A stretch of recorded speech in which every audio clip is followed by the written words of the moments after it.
కెనడాలో అమెరికాలో అవకాశాలు దక్కట్లేదు. మనోళ్ళందరూ కెనడా బాట పడితే అంతకుముందు బ్రిటన్ బాట పడితే బ్రిటన్ వాళ్ళు ఆపేశారు. ఇప్పుడు కెనడా పంపిస్తే కెనడాలో కూడా శాశ్వత నివాసం కష్టమైంది. కెనడాలో శాశ్వత నివాసం ఉండాలనుకున్న విదేశీయులకు భారీ షాక్ తగిలింది. నాకు ఉద్యోగ అవకాశం వచ్చింది, ఇక్కడే ఉండిపోతానంటే కుదరదని కెనడా తేల్చి చెప్పింది. ఎక్స్ప్రెస్ ఎంట్రీ విధానం ద్వారా సంపాదించుకునే జాబ్ ఆఫర్ పాయింట్లను ఎత్తేస్తూ ప్రభుత్వ ఉత్తర్వులు జారీ చేసింది. 2025 నుంచి విధానం అమల్లోకి వస్తుందని తెలిపింది. తద్వారా జాబ్ ఆఫర్ పాయింట్లను ఆధారంగా చేసుకుని శాశ్వత నివాసం కోరేందుకు అవకాశం లేకుండా పోతుంది. ఈ మేరకు ఎక్స్ప్రెస్ ఎంట్రీ విధానంలో కెనడా ప్రభుత్వం మార్పులు చేసింది.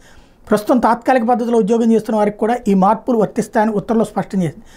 అభ్యర్థులు ఉద్యోగం పొందిన అదనపు పాయింట్ జోడించిన శాశ్వత నివాసం కోసం అభ్యర్థించలేరని ప్రభుత్వం తేల్చి చెప్పింది. ఇప్పటివరకు శాశ్వత నివాసం కోసం కనీసం 50 పాయింట్లు రావాలి. కొన్నిసార్లు అభ్యర్థుల మధ్య ఈ పాయింట్ల విషయంలో వ్యత్యాసం ఉంటుంది. అయితే ఈ విషయంలో మోసాలు జరుగుతున్నాయని గుర్తించిన కెనడా ప్రభుత్వం పూర్తిగా వ్యవస్థను ఎత్తేసింది. ఈ మేరకు రెఫ్యూజీస్ సిటిజన్షిప్ కెనడా సోమవారం ఒక ప్రకటన విడుదల చేసింది. అయితే ఇప్పటికే దరఖాస్తులు పరిశీలన ఉన్న వారి మీద మాత్రం ఎలాంటి ప్రభావం ఉండబోదని పేర్కొంది. కెనడాలో స్థిరపడాలనుకునే భారతీయులకు ప్రస్తుత నిర్ణయం శరాఘాతమైన నిపుణులు చెబుతున్నారు.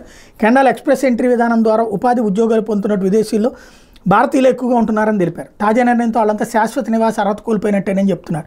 2023 లెక్కల ప్రకారం 85,760 మంది విదేశీయులు ఎక్స్ప్రెస్ ఎంట్రీ విధానం ద్వారా కెనడాలో ఉద్యోగాలు పొందుతారు. వాళ్ళ 40,775 మంది భారతీయులు ఉండటం ఇక్కడ గుర్తుపెట్టుకోవాల్సిన అంశం.